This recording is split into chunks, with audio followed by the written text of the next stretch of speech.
बिस्मिल्लाहिर्रहमानिर्रहीम, अस्सलाम वालेकुम। कैपिटल टॉक में खुशामदीद। आपको याद होगा कि थोड़े दिन पहले सेनेटर निहाल हाशमी साहब ने एक धुआंधार तकरीर की थी। उस तकरीर पर एक तनाज़ा खड़ा हुआ और फिर उसके कुछ ही अरसे के बाद उन्होंने इस्तीफ़ा दे दिया था और माफ़ी भी मांग ली थी। लेकिन अब उन्होंने अपना वो इस्तीफ़ा वापस लेने का ऐलान कर दिया है और उनका ये जो ऐलान है इसको यू टर्न करार दिया जा रहा है। क्या इस यू टर्न में जो मुस्लिम लीग नून की मरकज़ी क़यादत है, वज़ीर आज़म नवाज़ शरीफ हैं, उनकी आशीर्वाद उन्हें हासिल है या नहीं, ये सवाल है जो कि एक बहुत ही अहम नौयत का सवाल है और इस पर बहुत बहस हो रही है। इस पर आज हम बात करेंगे और जो हुसैन नवाज साहब की JIT के सामने पेशी के दौरान जो एक तस्वीर सोशल मीडिया पर जारी हुई, उसका मुहिम्मा भी अभी तक हल नहीं हुआ, उस पर भी बात करेंगे। आज हमारे साथ मौजूद हैं जनाब वसीम सजाद साहब, सेनेट के साबिक चेयरमैन हैं और माहिर कानून है, बहुत बहुत शुक्रिया। जनाब डॉक्टर तारिक फजल चौधरी साहब, वज़ीर ममलकत बराए कैड मुस्लिम लीग नून के सीनियर रहनुमा, और कराची स्टूडियो में हमारे साथ मौजूद हैं जनाब अली जैदी साहब, पाकिस्तान तहरीक इंसाफ के सीनियर रहनुमा।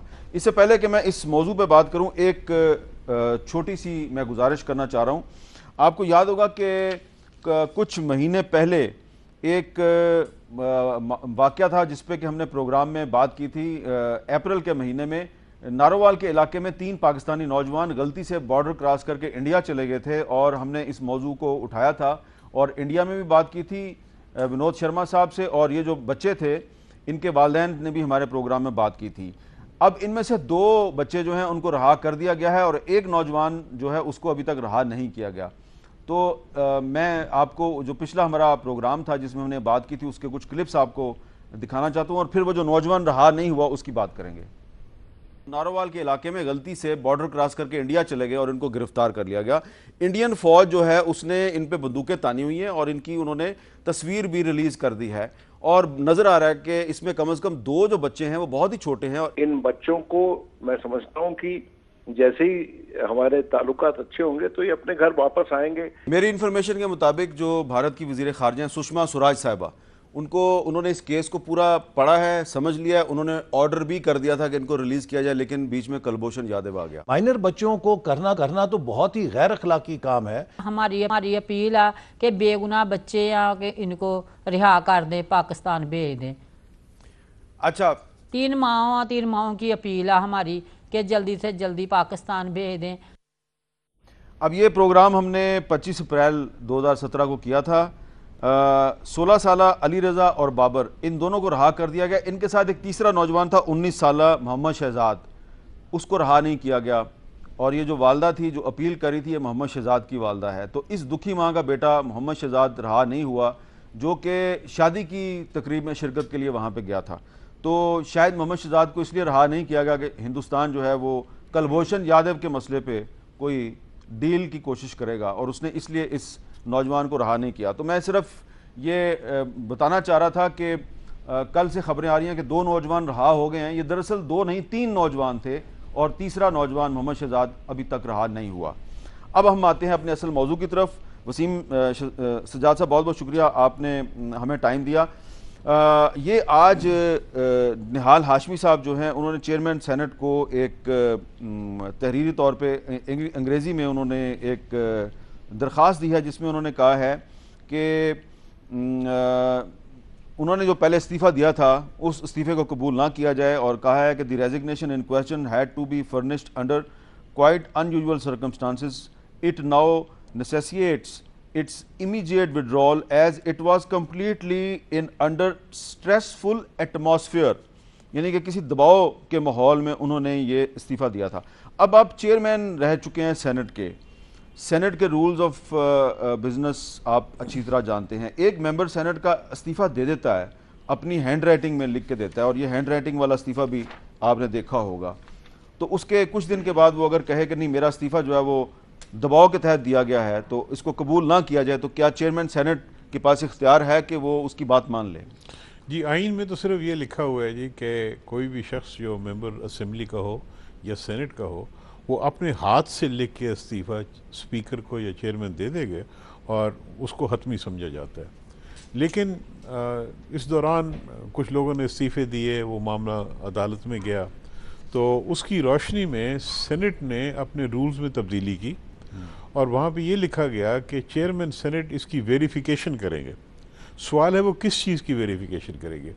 तो अदालतों के जो फैसले हैं सुप्रीम कोर्ट के, हाई कोर्ट के, उन्होंने कहा है जी कि दो चीज़ों की वेरिफिकेशन की जाए।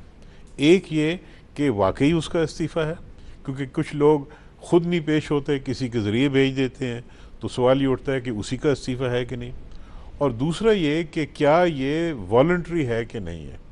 तो इस केस में ये तो वो इनकार नहीं कर रहे कि उन्होंने लिख के दिया है, उनके हाथ का इस्तीफ़ा है और ख़ुद ही उन्होंने दफ्तर में जमा कराया। लेकिन दूसरा जो सवाल है कि क्या ये वॉलंटरी है कि नहीं, तो उसमें अब वो ये कह रहे हैं कि जी मैंने ये दबाव के तहत दिया है। तो मेरे ख्याल में जो मौजूदा सूरत हाल है और जो रूल्स हैं इस वक्त सेनेट के, उसके मुताबिक चेयरमैन को इख्तियार है कि वो ये फ़ैसला करें कि वॉलंटरी है या नहीं है, और अगर वो इस नतीजे पे पहुँचें कि वॉलंटरी नहीं है तो वो इस्तीफ़े से इनकार कर सकते हैं। अच्छा, अब जो वज़ीर-ए-आज़म के मुआविन ख़ुसूसी हैं बराए कानून और इंसाफ, ज़फ़रुल्लाह खान साहब, उन्होंने कल रात को हमारे प्रोग्राम में निहाल हाशमी साहब के इस्तीफ़े पे एक राय का इजहार किया था। ज़रा हम आपको उनकी राय दोबारा सुनवा देते हैं, ज़रा आप भी सुन लें। स्पीकर या जो चेयरमैन है ना, लाइन आइन में लिखा है उन्हें सेटिस्फाई करना है। जो उनका हैंड रिटन है पूरे का पूरा, उस पर सर्टिफिकेशन तो उनको वैसे हो जानी चाहिए चेयरमैन साहब को। ये तो नहीं है कि टाइप है कि साइन नहीं मिलते या वगैरह वगैरह। ठीक है, ये कोई बड़ा इशू नहीं है कानून की ज़बान में। जी सर, जी ये दुरुस्त फरमा रहे हैं जी। लेकिन अगर हम मुख्तलिफ फैसला जात को देखें, एक कौसर अली शाह साहब का केस है, एक नवाज शरीफ साहब का केस है, जिसमें इन शिकों को सुप्रीम कोर्ट ने इनको देखा और उस पर अपना फैसला दिया। और फिर जिस तरह मैंने पहले अर्ज़ किया जी कि रूल्स में तब्दीली की गई और उसमें अब ये लफ्ज़ लिखा गया है कि चेयरमैन सेनेट वेरीफाई करेंगे। और वेरीफाई का दो मामला पे वेरिफिकेशन होनी है। एक जेन्युइननेस ऑफ द रेजिग्नेशन, जो कि कोई शक नहीं है उसमें, लेकिन वॉलंटरीनेस पे वो देख सकते हैं।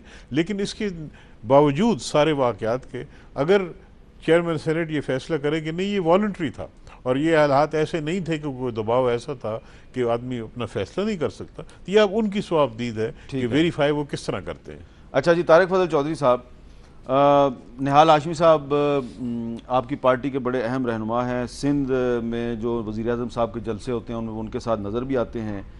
उन्होंने एक इस्तीफ़ा दिया और इस्तीफ़े के बाद उन्होंने माजरत भी कर ली। अब अचानक उन्होंने एक यू टर्न लिया है और उन्होंने आज जो चेयरमैन सेनेट को लिखा है उसमें कहा है कि अंडर स्ट्रेसफुल एटमॉस्फेयर में मैंने ये इस्तीफ़ा दिया था। वो जो स्ट्रेसफुल एटमॉस्फेयर था, वो स्ट्रेस किसने डाला उन पर, वो दबाव किसने डाला? क्या आपकी पार्टी की क़यादत ने दबाव डाला था? और क्या अब जो उन्होंने ये जो ख़त दिया है चेयरमैन सेनेट को, ये आपकी पार्टी की क़यादत के कहने पे वापस लिया है? इस यू टर्न के ज़िम्मेदार निहाल हाशमी साहब हैं या आपकी पार्टी की क़यादत है? बिस्मिल्लाहिर्रहमानिर्रहीम। मेरे साथ सबसे पहली बात तो ये है कि निहाल हाशमी साहब ने 2 दफ़ा सियासी तौर पर ख़ुदकुशी भी की है और 2 दफ़ा उन्होंने पार्टी को नुकसान भी पहुँचाया। पहले जब उन्होंने अदलिया के ख़िलाफ़ बयान दिया तो आप अगर पार्टी की पूरी, आप आज से नहीं पिछली पूरी हिस्ट्री देखें, मैं लंबा उसमें नहीं जाऊँगा, तो Pakistan Muslim League Noon, prime minister rule of law पर यकीन करने वाले और हमेशा अदलिया की इज़्ज़त करने वाले, उसकी बहाली के लिए जद्दोजहद करने वाले। हमारा अदलिया के हवाले से कोई ऐसा कभी भी कोई बयान, कोई ऐसा अमल नहीं रहा जो निहाल हाशमी साहब ने अपने बयान में कहा हमारी पार्टी को नुकसान पहुँचाया। और उसके बाद अब दोबारा जब उन्होंने इस्तीफ़ा दिया, और इस्तीफ़ा उन्होंने क्यों दिया मैं बिल्कुल खोल के बात कर देता हूँ, इसमें कोई पर्दे वाली बात नहीं है। जैसे ही उनकी ये तकरीर प्राइम मिनिस्टर के नोटिस में आई, 3 बातें उस फिल फॉर 1 घंटे के अंदर जो है वो वकूफ़ पज़ीर हुई। एक, उनकी पार्टी रुकनीत प्राइम मिनिस्टर साहब ने मुअत्तल की, being president PMLN, not as prime minister, party के सदर होने की हैसियत से। फिर उन्हें शोकाज नोटिस दिया गया और उसके बाद उनसे इस्तीफ़ा तलब किया गया। ये बात कोई ढकी छुपी नहीं है, सेनेट की रुकनीत से इस्तीफ़ा। जी बिल्कुल, उनसे इस्तीफ़ा तलब किया गया। अब गुजारिश ये जी, मैं सबसे पहले अपने ऊपर रख कर ये बात करता हूँ कि मैं अपनी ज़ाती हैसियत में क्या हूँ। आज मैं यहाँ बैठा हूँ, अपनी पार्टी की नुमाइंदगी कर रहा हूँ, बहैसियत एक मिनिस्टर कर रहा हूँ, अल्लाह ताला के बाद पार्टी की वजह से, अपनी लीडरशिप की वजह से। तो इसी तरह निहाल हाशमी की भी अपनी कोई ज़ाती हैसियत नहीं थी। आज वो पार्टी के अगर सेनेटर हैं तो अल्लाह के बाद पार्टी की वजह से, लीडरशिप की वजह से हैं। अगर उनकी एक ऐसा स्टेटमेंट जो अदलिया के लिए तज़ीक अमेज़ था और वो अदलिया की उसमें आता था, आप उनकी तौहीन कह लें, उसमें आता था, पार्टी ने उस पर एक्शन लिया जो बर वक्त था। सुप्रीम कोर्ट के एक्शन लेने से पहले प्राइम मिनिस्टर ने एक्शन लिया, तो उसमें अगर प्राइम मिनिस्टर का एक्शन था तो उन्हें 100% उससे अमल दरामद करना चाहिए था और वो किया गया। अब टेक्निकल बात जो कर रहे हैं वसीम सज्जाद साहब, मैं ज़ाहिर है कोई माहिर कानून तो नहीं हूँ, लेकिन एक बात मैं आपके सामने रखना चाहता हूँ कि पहले जब उन्होंने इस्तीफ़ा दिया तो उस वक्त भी वो खुद गए, वो सेनेट सेक्रेटेरिएट खुद गए, अपने हाथ से इस्तीफ़ा लिख के दे के आए, और वो इस्तीफ़ा उनका मैं समझता हूँ वैलिड है, उसे जायज़ समझना चाहिए, एक्सेप्ट करना चाहिए। अब उसके बाद उन्होंने क्यों दोबारा ये दरख्वास्त दी कि मेरा इस्तीफ़ा नामंजूर कर किया जाए, ये मैं कह रहा हूँ दूसरी दफ़ा उन्होंने सियासी खुदकुशी की, दूसरी दफ़ा पार्टी के साख को नुकसान पहुँचाने की कोशिश की, सरासर उनका ज़ाती फेल है। और मैं ये समझता हूँ कि पार्टी वर्कर की हैसियत से ये उन्हें ज़ेब नहीं देता कि वो अपनी इतनी सियासी नाकबद अंदेशी का मुजाहरा करें और अपनी सियासी बाब हमेशा के लिए बंद कर दें। अच्छा, अब ये कुछ थोड़ा सा कंफ्यूज इसलिए हो गया हूँ मैं आपकी बात सुन के कि निहाल हाशमी साहब के बारे में इस्लामाबाद शहर के बहुत से साफ़ियों को अच्छी तरह पता है कि वो आज के दिन भी आपकी पार्टी के इंतहाई अहम लोगों के साथ राब्ते में हैं, मुलाकातें की हैं, और आज जब उन्होंने ये जो ख़त है ये चेयरमैन सेनेट को लिखा है, उसके बाद भी उनकी मुलाकातें हुई हैं। तो आप जो कह रहे हैं ये ज़ाती हैसियत में कह रहे हैं या पार्टी की तरफ से कह रहे हैं? मैं बिल्कुल पार्टी के, आप काबीना के मेंबर भी हैं? मैं बिल्कुल काबीना के मेंबर, और अभी आप मेरी इत्तला के मुताबिक अभी आप वज़ीर आज़म हाउस से तशरीफ़ ला रहे हैं? जी, हमारी आए दिन मीटिंग्स होती हैं, आज भी हुई है, और मैं आपको बिल्कुल अपनी पार्टी का ऑफिशियल वर्जन बता रहा हूँ, मेंबर कैबिनेट होने की हैसियत से बता रहा हूँ कि निहाल हाशमी का कतई तौर पर यह ज़ाती फेल है। अगर वो अपनी किसी भी हमारी पार्टी के मेंबर से अगर मिले हैं या उन्होंने मुलाकात की है, वो एक अलग बात हो सकती है, वो भी उनका ज़ाती फेल होगा। लेकिन जहाँ तक उनका ताल्लुक़ है इस फेल का, तो मैं ये कहूँगा कि पहले अदलिया के ख़िलाफ़ बयान देना, फिर इस्तीफ़े से मुनारफ़ होना, दोनों जगह उन्होंने पार्टी के साथ ज़्यादती की है, पार्टी के साख को नुकसान पहुँचाया है, हमारी लीडरशिप की जो अदलिया की तकद्दस की जो एक कॉज है उसको नुकसान पहुँचाया है, और उसके साथ उन्होंने अपने लिए भी मैं समझता हूँ दोनों दफ़ा अपने ऊपर सियासी खुदकुश हमला किया है, दोनों दफ़ा। अच्छा, चलें अब इसमें अली जैदी साहब से भी थोड़ी सी बात कर रहे थे। अली जैदी साहब, आपसे तो हमने बात करनी थी आपकी ट्वीट के हवाले से, लेकिन ये जो आपने तारिक फजल चौधरी साहब की गुफ्तगू सुनी है, इस पर आप कुछ कहना चाहेंगे? अच्छी मिसाल नहीं कायम की पार्टी के डिसिप्लिन की, बड़ी एक रोशन मिसाल कायम हो गया कि निहाल हाशमी साहब से इस्तीफ़ा मांगा गया, उन्होंने इस्तीफ़ा दे दिया, अब जब वो कह रहे हैं कि नहीं मेरा इस्तीफ़ा कबूल ना किया जाए तो पार्टी कह रही है नहीं आपका इस्तीफ़ा हो चुका है। आपने हामिद भाई एक बड़ी जबरदस्त बात, एक जबरदस्त लफ्ज इस्तेमाल किया था। आपने कहा था मैं क्या हूं, कंफ्यूज्ड हूं। हाँ। आपने कहा था ना अभी कि मैं कंफ्यूज्ड हूं। हाँ। तो मुझे वो याद आया, हैरी ट्रूमन का एक बड़ा फेमस स्टेटमेंट है, if you can't convince them confuse them. तो ये पीएमएलएन जो चाह रही है इस वक्त कंफ्यूजन फैलाना, कभी वो निहाल हाशमी के इस्तीफे और वो मसल फ्लेक्सिंग तकरीर के थ्रू, कभी पहले वो साद रफीक भी चने के छपवा रहे थे, राना सनाउल्लाह लाशें पता नहीं उठवा रहे थे, दानियाल अजीज माशाल्लाह रोज पता नहीं क्या क्या बातें करते हैं। ये तो टोटल इनका पूरा गेम प्लान है ही यही।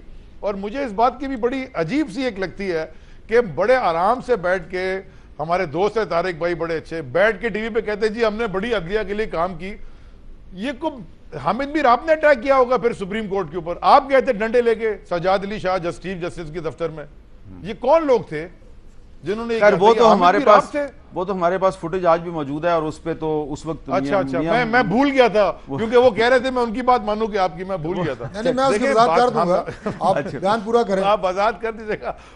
मैं खाली ये कहना चाह रहा हूं, देखें इशू बेस्ड पॉलिटिक्स में पर्सनालिटी अलग होती है, इशू अलग होता है। ये कोई जात का जान का झगड़ा नहीं है, जमीन का झगड़ा नहीं है। इशू के ऊपर डिस्कशन करें। असल में निहाल हाशमी साहब के साथ हुआ क्या, सिर्फ दो चीजें हैं, मैं जल्दी से, या तो उन्होंने आउट ऑफ अंदर से फ्रस्ट्रेशन या एंगर या जो भी था कि उनको गवर्नरशिप नहीं मिली, उसके बाद से अगर आप देखें तो वो काफी एग्रेसिव हुए थे। उन्होंने कहा जी मैं more loyal than the king हो जाऊं, ये तलाल और दानियाल जो बातें करते मैं और आगे बढ़ जाऊं। या तो ये हो सकता है कि वो जज्बात में बह गए, या ये एक प्लान स्ट्रैटेजी है कि जजेस को भी और जीआईटी को भी कंफ्यूज किया जाए। It has to be one of the two. अब ये क्या है ये थोड़े दिन में पता चल जाएगा। हम उस दिन समझे इनके इस्तीफे के ऊपर, हम समझे कि चलें जनाब हो सकता है ये स्ट्रैटेजी नहीं है, ये जज्बात हैं। लेकिन आज जब उन्होंने इस्तीफा वापस लिया और हमें पता है कि वो लोगों से मिल रहे हैं तो हमारे दिमाग में फिर कंफ्यूजन आ गई। सो देयरफॉर आई से if you can't convince them confuse them. अच्छा, ये तारिक साहब जरा इसका छोटा सा जवाब दे दें कि ये अब देखें, अब ये इल्ज़ाम लगेगा कि आप कन्विंस नहीं कर पा रहे तो आप लोगों को कंफ्यूज कर रहे हैं। देखिए जी, कतई तौर पे ना हमने कंफ्यूज किया है, और पैदर पे जो चीज़ें हम मीडिया के सामने लेके आए हैं या खुद ब खुद आ रही हैं उसमें हमारा कोई हाथ नहीं है। अब व्हाट्सएप कॉल हम नहीं लेके आए, वो भी एक बड़े सीनियर जर्नलिस्ट हैं वो लेके आए हैं। अब ये तस्वीर जो लीक हुई है हुसैन नवाज साहब की, मैं ज़रा खुल के बात कर देता हूँ, ये ना हमारे बस में है बहैसियत वफाकी हुकूमत के या PMLN के एक वर्कर होने की हैसियत से हम लेके आए, ये भी हमारे बस में नहीं था। तो अच्छा, अगर हमने 2 जो ऑनरेबल मेंबर हैं GIT के, उस पर अगर हम एतराज़ करते हैं तो ये कोई नई रिवायत नहीं है। ऑनरेबल जजेस के ऊपर एतराज़ात होते हैं कि आप इस बेंच के मेंबर नहीं बन सकते, जजेस हट जाते हैं, बेंच से हट जाते हैं। हमने कोई नई रिवायत काम नहीं की। पैदर पे जो वाक़यात सामने आ रहे हैं और ये हमारे नाम से मंसूब करने की पाकिस्तान तहरीक-ए-इंसाफ कोशिश कर रही है। खैर उनका कसूर नहीं है, ज़ाहिर है उनके पास बेचने के लिए यही है, अपोजिशन है, वो ये नहीं बेचेंगे तो क्या बेचेंगे, वो उन्होंने बेचना है, वो अपना सौदा ठीक बेच रहे हैं।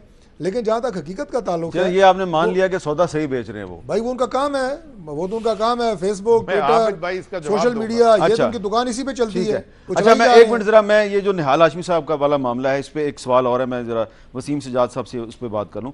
वसीम सजाद साहब, ये मुझे बताएं कि ये अब निहाल हाशमी साहब का पहले एक इस्तीफ़ा आता है हैंड रिटन, फिर वो उसको कह रहे हैं जी विड्रॉ कर लें, मामला उनका सुप्रीम कोर्ट में भी चला गया है। ये जो उन्होंने काम किया है कि पहले इस्तीफ़ा दिया है फिर उसको वापस लिया है, आप क्या समझते हैं कि इस पर उन पर आर्टिकल 62 या 63 अप्लाई हो सकता है और उनकी वो अपनी डिसक्वालिफिकेशन को खुद आवाज़ें नहीं दे रहे और खुद जाके जमा करवाएं? एक नुकता इसमें 2-3 सवाल। एक तो मेरे ख्याल में बड़ा अहम सवाल ये है कि निहाल हाशमी साहब अब भी अपनी पार्टी के मेंबर हैं और एक लॉयल मेंबर हैं। अगर उन्होंने इस्तीफ़ा दिया है वज़ीर-ए-आज़म के हुक्म पे, तो क्या अब ये समझा जाए कि हुक्म अदूली कर रहे हैं? अब ये सियासी पहलू इसका ये बड़ी अहम नुकता उठाया। ये एक उनके हुक्म पे दिया था उन्होंने और उनसे पार्टी ने तलब किया था, तो अब वो पार्टी के यानी प्राइम मिनिस्टर के हुक्म की वो खिलाफ वर्जी कर रहे हैं। ये एक बहुत अहम मामला होगा सियासी तौर पे, और क्या एक लॉयल पार्टी मेंबर ये कर सकता है कि नहीं।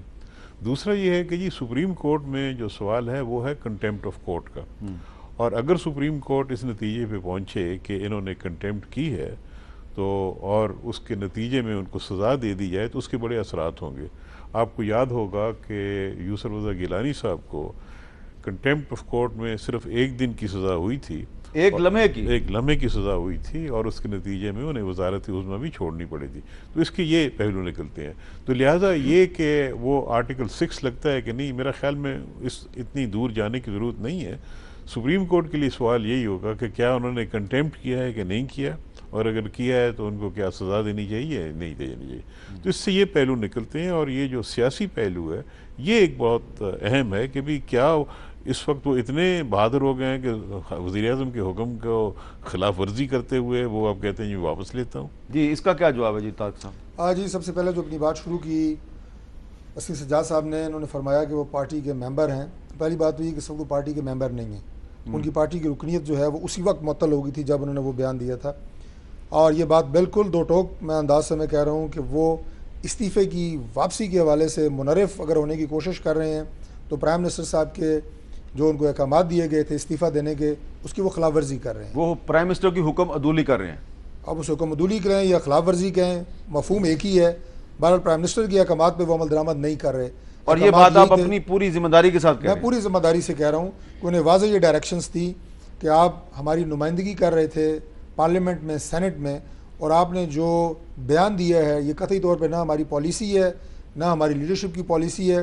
इससे पार्टी की साख को, गवर्नमेंट को नुकसान पहुँचा है, और नतीजतन आप अपनी सेनेट की रुकनीत से आप मुस्ताफ़ी हों। बड़े वाज़ेह अहकामात थे, और उन अहकामात की रोशनी में वो ख़ुद गए, अपने हाथ से इस्तीफ़ा लिख के सेनेट सेक्रेटेरिएट में खुद जमा करवाया, और उस वक्त सारी फुटेजेस मौजूद होंगी। तो इस सूरत हाल में तो पे नहीं कराया, खुद लिख के करवाया। मेरे पास तो कॉन्स्टिट्यूशन पड़ा है, तो इस सूरत हाल में तो डिफेक्शन क्लॉज भी लगती है, फिर उन पे लगनी चाहिए। मैं आपको अर्ज़ कर रहा हूँ कि अच्छा मीर साहब एक बात होती है, अगर इस्तीफ़ा डॉक्टर तारिक लेके गया होता, कोई और लेके गया होता, तो वो कह सकते थे कि इन्होंने मुझे ज़दोकोब किया, गन पॉइंट पे लिखवाया। मैं बहुत खुल के ब्लंट बात कर रहा हूँ। वो खुद तशरीफ़ लेके गए, हशाश बशाश गए, इस्तीफ़ा लिखा, खुद सेक्रेटरी में जमा कराया, तो प्रेशर किस चीज़ का है? अच्छा, मंशा से करवा रहे हैं। डिफेक्शन क्लॉज लगती है इन पे? मुमकिन है जी, वो भी उसको ज़रा तफसील से देखना पड़ेगा। डिफेक्शन क्लॉज लगती है, लेकिन ज़्यादा अहम जो है जी वो ये है कि सवाल चेयरमैन सेनेट के सामने भी ये होगा कि क्या ये वॉलंटरी है कि नहीं, और अगर वो इस नतीजे पे पहुंचे। अगर डॉक्टर तारिक फजल चौधरी साहब कह रहे हैं कि वज़ीर-ए-आज़म के हुक्म पे इस्तीफा दिया है तो वॉलंटरी तो नहीं है फिर? नहीं जी, वॉलंटरी तब है ना, उन्होंने हुक्म मान लिया ना। मान लिया, अब वो हुक्म नहीं मान रहे। नॉन वॉलंटरी तब होता है कि तशद्दुद के जरिए, दबाव के जरिए तो अब ये जो इनकी गुफ्तगू है ये सियासी तशद्दुद के ज़ुमरे में आती है कि नहीं आती है? मेरा ख्याल में जी ये जो मामला चेयरमैन सेनेट पे छोड़ देते हैं कि वो ये फैसला करें कि जिन हालात में दिया अच्छा कि जिन हालात में दिया है क्या वो नॉन वॉलंटरी बनेगा कि नहीं। अच्छा, तो ये फैसला वो करें। अच्छा, अब अली जैदी साहब जो हैं वो इस वक्त यकीनन चाह रहे होंगे कि जो आपने कुछ गुफ्तगू किया वो उसका जवाब दे दें। तो अली जैदी साहब मैं आपके पास आ रहा हूँ, बस एक मुझे वक्फा लेने की इजाज़त दे दें, और इजाज़त आप यकीनन दे देंगे, आप बहुत बड़े दिल के आदमी हैं, तो थोड़ा सा आप सब्र कर लें और वक्फे के बाद दोबारा मिलते हैं।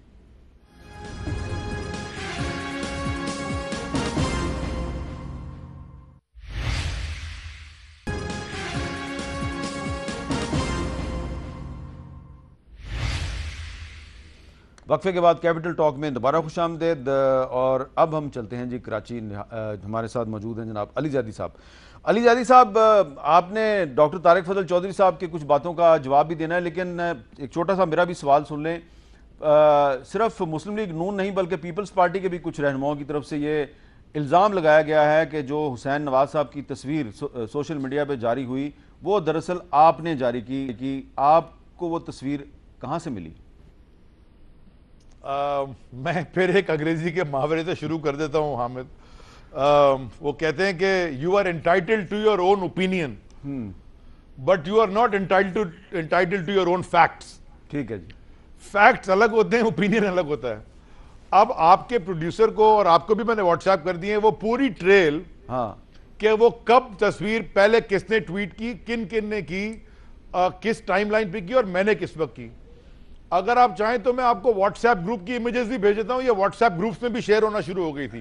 जी जी, ये टाइमलाइन आप ये अवाब अलवी साहब जो आपके साथी हैं उन्होंने ये सारी टाइमलाइन जो है इसको जारी भी किया, और वो हम इस वक्त दिखा भी रहे हैं, स्क्रीन पे दिखा रहे हैं जो इमेजेस हैं। बिल्कुल। अच्छा, लेकिन ये बात तो लेकिन चलें जरा ये तो बता देना, क्या आपने ये तस्वीर हुसैन नवाज साहब की सोशल मीडिया से ली थी या किसी और ने आपको भिजवाई थी? बिल्कुल नहीं, सोशल मीडिया से ली थी मैंने, एक व्हाट्सएप ग्रुप में या social media, one of the to. मैंने देखा ये तस्वीर कहां से आ गई। असल में उसके बाद भी बड़े लोगों ने की है। प्रॉब्लम कहां से आई हामिद भाई जी? प्रॉब्लम जो उनको मेरी ट्वीट से हुई है, मेरी तस्वीर से, क्योंकि इतने सारे लोगों ने की, किसी के और नहीं।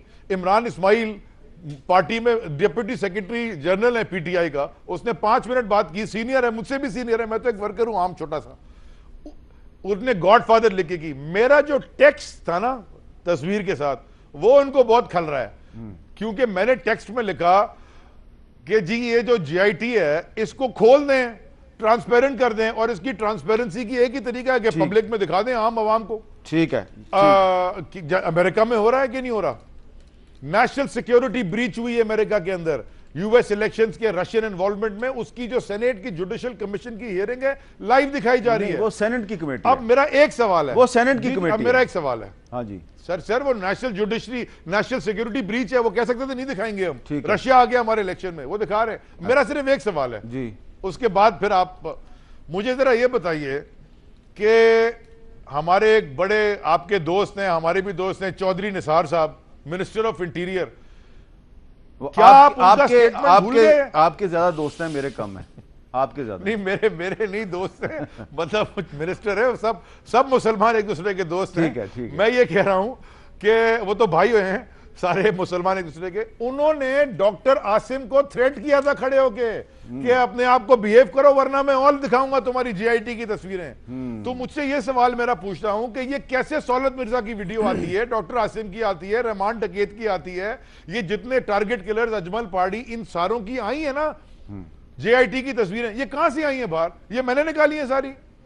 ये तो है ही इंटीरियर मिनिस्ट्री के पास। आप इसके ऊपर सवाल कोई नहीं पूछ रहा, बल्कि मिनिस्टर ऑफ इंटीरियर ने प्रेस कॉन्फ्रेंस करके धमकी लगाई थी। अच्छा चले, बिहेव योरसेल्फ, वरना मैं सारी जीआईटी चला दूंगा। अब ये सवाल, उसके तो ऊपर कोई सवाल नहीं। चलें जी, ये सवाल डॉक्टर तारिक साहब आपके पास आ गया, आप इसका जवाब दे दें। पाकिस्तान तहरीक इंसाफ का मेंबर हो और उसमें शौकी ना हो और वो ट्रैक से ना उतरे तो वो ज़ाहिर है अपना कर्ज अदा नहीं करता। कहाँ ये बाकी जो नाम इन्होंने लिए, मतलब नाम लेना भी मुनासिब नहीं है, और कहाँ हुसैन नवाज साहब की जो तहकीकात हो रही हैं तो बिल्कुल जीआईटी के सामने से, जीआईटी के सामने। लेकिन बहरहाल जो जीआईटी यहाँ पे हो रही है इस्लामाबाद में जुडिशल एकेडमी में, मैं खुद जाता रहा हूँ हुसैन नवाज साहब के साथ। वहाँ पे जो हमारी पुलिस है जो वज़ारत दाखिला के मातहत है, वज़ारत दाखिला का बड़ा वज़ाती बयान भी इस सिलसिले में आ चुका है। आउटर जो बाउंड्री है और आउटर सिक्योरिटी वो वज़ारत दाखिला के पास है। हम बाहैसियत वर्कर वहाँ पे जाते रहे, अपनी ज़ाती गाड़ियों में जाते रहे, हम गेट से 20 फुट भी नज़दीक नहीं हुए, लिहाजा हमारा अंदरूनी मामला के साथ कतई तौर पर कोई ताल्लुक नहीं है। हम तो खुद ये सवाल कर रहे हैं कि GIT के जो अंदरूनी आपको आपने कहा हम खुद ये सवाल कर रहे हैं, हम खुद ये सवाल कर रहे हैं। आपको अपनी एक इतला बता दूं, इंफॉर्मेशन शेयर करूं, आपकी क़यादत को बता दिया गया है कि ये तस्वीर किसने लीक की है। देखिए, अगर बता दिया गया है हमारी सीनियर लीडरशिप को तो यकीनन मैं तो उस सिलसिले में कोई कमेंट नहीं करूंगा, लेकिन हम ये सवाल करते रहे हैं, आज भी कर रहे हैं कि वो कौन से ज़राए हैं कि जिन्होंने सीक्रेट सारी प्रोसीडिंग्स हो रही हैं और बड़ी राजदार तरीके से हो रही हैं। अब वहाँ पे रिकॉर्डिंग हो रही है, टेपिंग हो रही है, हमें कोई पता नहीं है इस बात का कि जो गुफ्तगू वहाँ पे वो कर रहे हैं क्या वो टेप हो रही है, क्या वहाँ पे कैमरे लगे हैं, नहीं, लेकिन ये तस्वीर लीक होती है। तो वो ज़राए तो हम भी पूछ रहे हैं। और दूसरी बात ये है कि इनका मकसद क्या है। इसका मकसद सरासर हुसैन नवाज़ शरीफ ख़ानदान की तज़ीक करना है। ये तो देखें ना, काम करने वाला अपने दिमाग से काम करता है, उसका आगे रिजल्ट क्या निकलता है वो तो अल्लाह की ज़ात भी तो बैठी है, मुसब्बिबुल असबाब है। लेकिन नीयत ये थी इस तस्वीर को लीक करने की कि तज़ीक की जाए। सोशल मीडिया पे जो लेकिन आप ये कमेंट्स आए हैं वो सारे आप देखें, अभी आपने जो दिखाए हैं कमेंट्स देखें। बहुत से लोगों का ख्याल है, मसलन सुप्रीम कोर्ट बार के सदर हैं रशीद रिजवी साहब, वो समझते हैं कि ये तस्वीर जो लीक हुई है इसका फ़ायदा तो शरीफ फैमिली को हुआ। मैंने अर्ज़ किया ना कि जो बंदा कोई भी फेल करता है उसका नतीजा क्या होता है वो तो अल्लाह की ज़ात बेहतर जानती है। अच्छा, लेकिन नीयत जिसने लीक की उसकी सिवाय इसके कुछ नहीं थी कि मजाक उड़ाया जाए, तज़ीक की जाए, तमाशा लगाया जाए, इसी नीयत से रिलीज़ की गई। अच्छा, अली जैदी साहब, इस पे आप क्या कहेंगे कि मैंने भी आपकी भी ट्वीट देखी है, इमरान इस्माइल साहब की भी देखी है, और भी लोगों की ट्वीट देखी है जिन्होंने हुसैन नवाज़ की तस्वीर के साथ कुछ कमेंट्स लिखे हैं। तो अक्सर लोग जो हैं वो मजाक ही उड़ा रहे हैं और तारिक फजल चौधरी साहब यही कह रहे हैं कि जी हमारी तज़ीक करने के लिए, हमारा मजाक उड़ाने के लिए तस्वीर को सोशल मीडिया पे इसको उछाला गया। अब आप इनकी राय पे क्या कहेंगे? ये तो कह रहे हैं कि हमें बदनाम करने के लिए, जलील करने के लिए तस्वीर लीक की गई लेकिन हमें फ़ायदा हो गया। हामिद भाई, बड़ा इंटरेस्टिंग है। जब क्राइम होता है तो बेनिफिशियरी देखा जाता है। बेनिफिशियरी तो ये है क्योंकि ये पहले दिन से ये JIT को कंट्रोवर्शियल बनाना चाह रहे हैं, कभी डिस्क्रेडिट करना चाह रहे हैं, और जो इनके वुज़रा के बयानात हैं वो आप सारों के पास आर्काइव्स में वो बता दें कि हम कंट्रोवर्शियल करना चाह रहे हैं, कोई एक काम बता दें। मैं आप तो खुद सुप्रीम कोर्ट में जिन JIT के 5 मेंबर है उसको सुप्रीम कोर्ट के बेंच ने हैंड पिक किया, आपने 2 पे जाके उसके ऊपर क्वेश्चन मार्क लगा दिया, तो आप तो वहां वो आपका हक था, ठीक है, आपने लीगल राइट अपना इस्तेमाल किया, लेकिन लीगल राइट है हमारा, उसमें कंट्रोवर्सी किस चीज की है? तो हो, मैं कब कह रहा हूं, मैं तो एक्सेप्ट कर रहा हूं। उसके बाद आप जो कंट्रोवर्शियल स्टेटमेंट देते हैं ना कि वो जो है उनसे ऐसे सवाल पूछे गए और उनको ऐसे खड़ा कर दिया, असल बात क्या है? देखिए तारिक भाई, इस सारे मसले को आप खत्म करें, सिर्फ एक बात हामिद भाई, एक बात, ये निकालें कागज मनी ट्रेल का और बोलें ये रही मनी ट्रेल दुनिया के आगे, JIT जितनी भी बायस हो या ना हो, खत्म हो गया गेम। वो इनके पास है नहीं, क्योंकि वो है साखदार का वादा माफ गवाह बनने वाला, क्राउन विटनेस वाला कन्फेशनल स्टेटमेंट। उसके अलावा कोई मनी ट्रेल है नहीं, कतरी आ नहीं रहा, सुप्रीम कोर्ट के मुताबिक कद चला गया ट्रैश कैन में उसका, अब ये गए फंस। अब ये जो मर्जी करते ना उसको कंट्रोवर्शियल बनाने के लिए मनी ट्रेल दे दें, जो मर्जी बायस हो आप रख दें कि जी ये मनी ट्रेल है, गेम ओवर, वो आपके पास है। अच्छा, ये जो आपने शुरू में एक बात की थी, मैं इस पर जरा वसीम सजाद साहब का ओपिनियन ले लूं। वसीम सजाद साहब, मैं आपको इनकी बहस में नहीं उलझाना चाह रहा, मैं आपसे सिर्फ एकेडमिक नौयत के सवाल कर रहा हूँ। ये जो अली जैदी साहब का मौक़िफ़ है और भी कुछ लोग कह रहे हैं कि अगर अमेरिका में एक सेनेट की कमेटी जो है उसकी प्रोसीडिंग्स जो हैं वो लाइव टेलीविजन पे दिखाई जा सकती हैं वो जेम्स कॉमी वाली कमेटी की बात कर रहे हैं, तो ये जो JIT है इसकी प्रोसीडिंग्स अगर लाइव दिखा दी जाती तो ये कंट्रोवर्सी जन्म ना लेती? मेरे ख्याल में जी ये एक फ़र्क चीज़ है। सेनेट की कमेटी में इन्वेस्टिगेशन होना, अदालत में ट्रायल होना और एक पुलिस की इन्वेस्टिगेशन होना। ये जो JIT की इन्वेस्टिगेशन है ये एक तफ्तीश है जो पुलिस की एक कमेटी कर रही है, पुलिस भी कर सकती है। हमारे कानून में और हमारी जो रवायात हैं उसमें इसको पब्लिक नहीं किया जाता, और गालिबन उसकी 2-3 वजूहात हैं। एक तो ये है कि एक शख्स जिसके ख़िलाफ़ ये बात हो रही है वो गुनहगार भी हो सकता है, बेगुनाह भी हो सकता है, और इस चीज़ को बाहर लाना एक मुनासिब नहीं होगा जब तक ये एक हतमी फ़ैसला नहीं हो जाता। दूसरा ये है जी कि जब ये इस चीज़ को पब्लिक किया जाए उस पर दबाव आते हैं, बैरूनी दबाव, और वो बैरूनी दबाव फिर उसकी जो फेयरनेस है इन्वेस्टिगेशन पे उस पर असरअंदाज होती हैं। लिहाजा मुनासिब ये है कि जो लोग तफ्तीश कर रहे हैं वो बग़ैर किसी दबाव के अपना काम करते रहें। जब तफ्तीश हो जाएगी वो अदालत को पेश कर देंगे, फिर अदालत का काम है कि उस पर क्या अहकामात वो सादे। वैसे आपकी एक इंडिपेंडेंट ऑब्जर्वर की हैसियत से, एक कॉन्स्टिट्यूशनल एक्सपर्ट की हैसियत से क्या राय है कि ये जो JIT की इन्वेस्टिगेशन के दौरान हुसैन नवाज साहब गए, उनकी तस्वीर मंजर आम पे आ गई, बाहर आ गई, सोशल मीडिया पे आ गई, JIT मुतनाज़ा नहीं होगी काफ़ी? मेरा ख्याल ये खाली तस्वीर आने से मुतनाज़ नहीं होती, क्योंकि तस्वीर में कोई ऐसी तज़हीक वाला पहलू नहीं है। वो एक कमरे में बैठे हुए हैं और ये कमरा वो लग रहा है जहाँ पे तफ्तीश नहीं हो रही, वो गालिबन बैठे हुए हैं, पता नहीं किस वेटिंग रूम किस्म की चीज़ है। और इससे मैं तो नहीं समझता कि कोई तज़हीक का पहलू निकलता है। सवाल ये है कि ये क्यों निकालेगी और किसने निकाली, क्योंकि ये इन्वायरमेंट ऐसा है कि ये निकल नहीं सकती जब तक कि कोई वहाँ अंदर का आदमी इसमें शामिल ना हो। तो वो देखना होगा कि ये तो जिसने भी ये लीक किया है, आपके ख्याल में उसकी नीयत क्या है? ये मैं नहीं कह सकता जी कि नीयत क्या है, किसने की है, किस मकसद के लिए की है। ये तो तफ्तीश होगी, इसको कोई अगर इस पर भी तफ्तीश की जाए तो बात सामने निकल आएगी। डॉक्टर तारिक फजल चौधरी साहब, तस्वीर लीक होने का JIT को तो कोई फायदा नहीं, नुकसान ही नुकसान हुआ है, ठीक है। तो अगर उस इमारत का कंट्रोल जो है अगर वो JIT के पास है या सुप्रीम कोर्ट के पास है तो उनको तो इसका कोई फायदा नहीं है, उनको तो नुकसान ही नुकसान है। तो फिर ये तस्वीर किसने जारी किया, फायदा किसने उठाया? मीर साहब, पहली बात तो ये है कि मैं इसलिए जानता हूँ, जैसे मैंने कहा कि मैं वहाँ पे जाता रहा हूँ JIT की प्रोसीडिंग्स के दौरान, कि वहाँ पे जो पूरी पुलिस है वो JIT के जो भी मेम्बरान हैं, उनके कमांडिंग जो भी लोग हैं, कोऑर्डिनेटर्स हैं, उनके अहकामात पर 100% अमल दरामद करते हैं। हुसैन नवाज साहब आए या हसन नवाज आए, वो JIT के अंदर गेट से अंदर उनको गाड़ी में नहीं जाने दिया गया, वो रोड पे उतरे। लेकिन एक जेस्चर होता है ना, अब मैं आपके दफ्तर आता हूँ, अगर मैं आपके घर आता हूँ, आप के गराज के अंदर गाड़ी खड़ी कर उतरता हूँ, एक और जेस्चर है। आप गेट बंद करें, मुझे कहें बाहर उतरेगा, वहाँ से अंदर आए, एक और जेस्चर है। सिक्योरिटी वहाँ पे बाहर अल्लाह मालिक है, कोई सिक्योरिटी नहीं, कुछ नहीं, वो पैदल चलते हुए आते हैं, कई घास धक्के लगते हुए अंदर जाते हैं। सारी फुटेजेस TV पे चलती रही हैं। तो हमारा कोई कंट्रोल नहीं है, वरना हमारा कंट्रोल होता तो हम ये ना कहते जनाब कि वो अंदर जाके उतरें, कोई सिक्योरिटी इशूज़ हैं, फलां इशूज़ हैं। पुलिस सारी उनके अहकामात पर अमल दरामद कर रही है।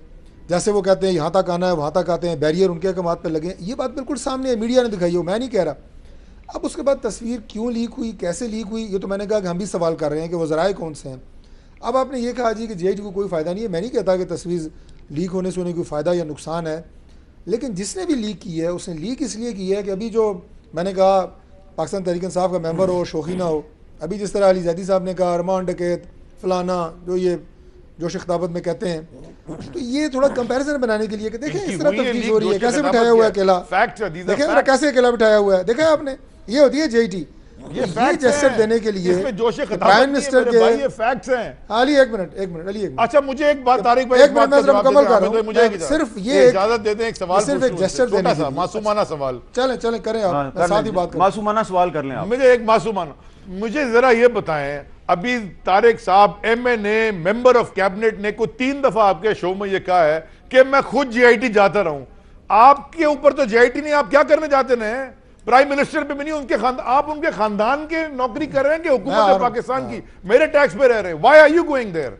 आपका क्या काम है वहां JIT जाके, और आप प्राउडली बता रहे हैं मैं JIT में जाता रहा। अगर इमरान खान के आपका मासूमाना सवाल हो गया, अब आपका मासूमाना सवाल मुकम्मल हो गया, इसके आगे से मासूमियत की हदूद खत्म हो रही है जी। PTI के मेंबरान के साथ प्रोग्राम करते हुए ज़बान भी गंदी करनी पड़ती है, पर रोजा है, मैंने कोई बात नहीं कर रहा, मैं नौकरी किसी की नहीं कर रहा, आप कर रहे होंगे, मैं तो पॉलिटिकल हुकूमत पाकिस्तान हमारी की कर रहे हैं, कमिटमेंट है, वहां से तनख्वाह हमारी मिलती है। कमिटमेंट है अपनी पार्टी के साथ, अपनी लीडरशिप के साथ, हम उनके वर्कर हैं। ठीक है, मैं JIT में अपनी जाती हैसियत से जाता रहा हूँ, अपनी गाड़ी में जाता रहा हूँ, मैं सरकारी गाड़ी में नहीं गया। ठीक है, मेरी फुटेजेस मौजूद हैं, आपकी वर्कर की हैसियत से जाता रहा हूँ। और नवाज शरीफ एक नजरिए का नाम है मेरे नजदीक, एक फर्द का नाम नहीं है। जहां जहां नवाज शरीफ खड़ा होगा वहां मैं खड़ा हूँ। ठीक है, तो इसी नजरिए के नाम पे मैं एक वक्फा नवाज शरीफ तो JIT में, वक्फे के बाद दोबारा मिलते हैं।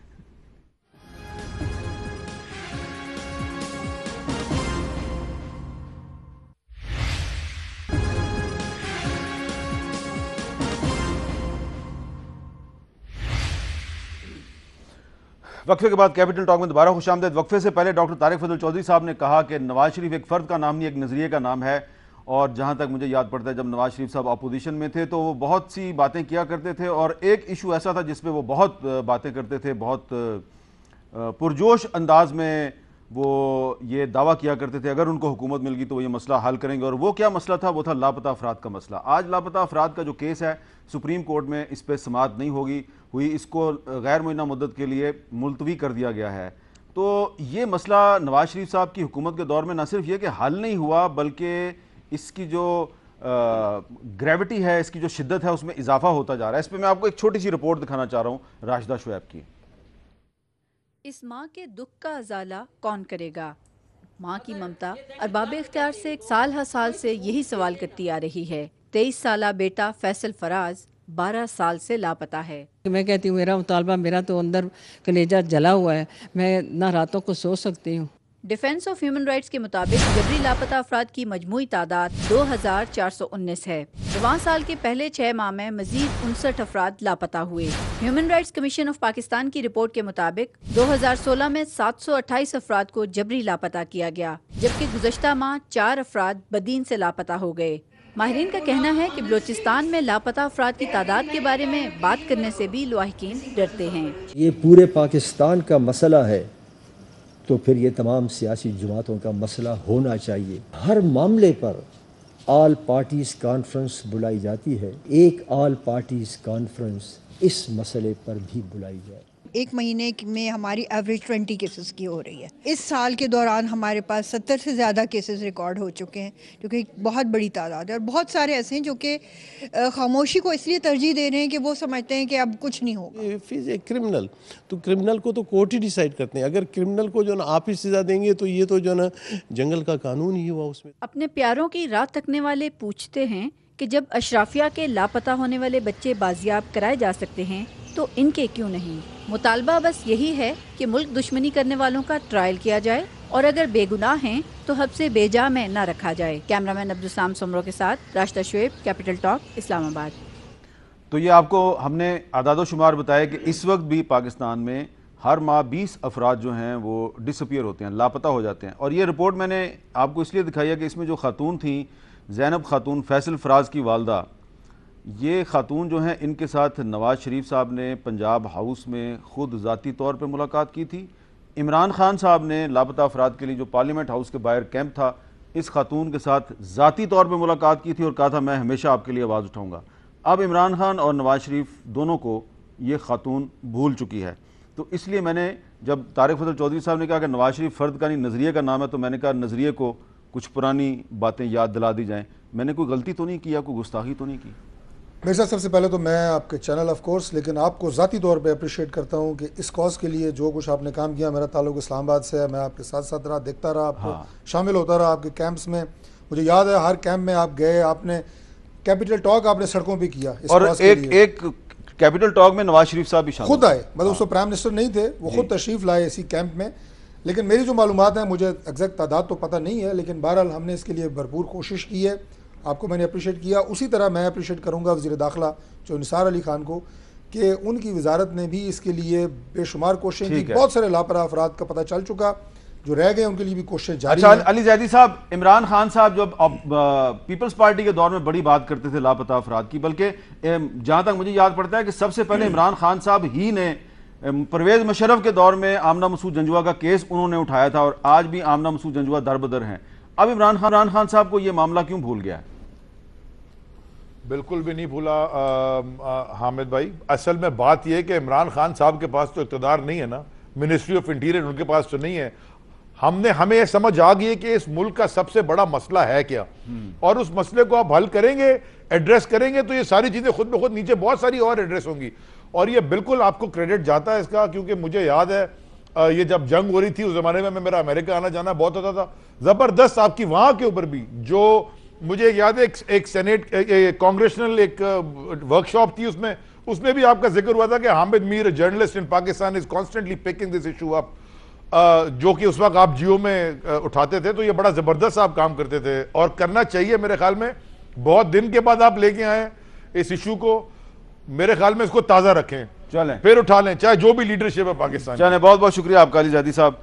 डॉक्टर तारिक फजल चौधरी साहब, सिर्फ आपको रिमाइंड ही करवाना था। वसीम सजाद साहब, मैं वक्त ख़त्म हो रहा है वरना मैं आपसे भी इस पर बात करता। और ये जो इशू है, क्योंकि आज सुप्रीम कोर्ट में इस पर बात नहीं हो सकी, क्योंकि कुछ दीगर मुकदमात जो थे, मसलन जो हज कोटा का जो मुकदमा था उस पर ज़्यादा बात होगी, उस पर ज़्यादा वक्त लग गया, तो इसलिए लापता अफराद वाला जो इशू है इस पर बात नहीं हो सकी। इसलिए हमने मुनासिब समझा कि अगर पाकिस्तान में कोई आइन और कानून है तो उस आइन और कानून के मुताबिक ही लोगों के साथ ट्रीटमेंट होनी चाहिए। और अगर आज सुप्रीम कोर्ट में इस पर बात नहीं हो सकी तो हमने मुनासिब समझा कि हम इस पर बात कर लें। इजाज़त दीजिए, अल्लाह हाफ़िज़।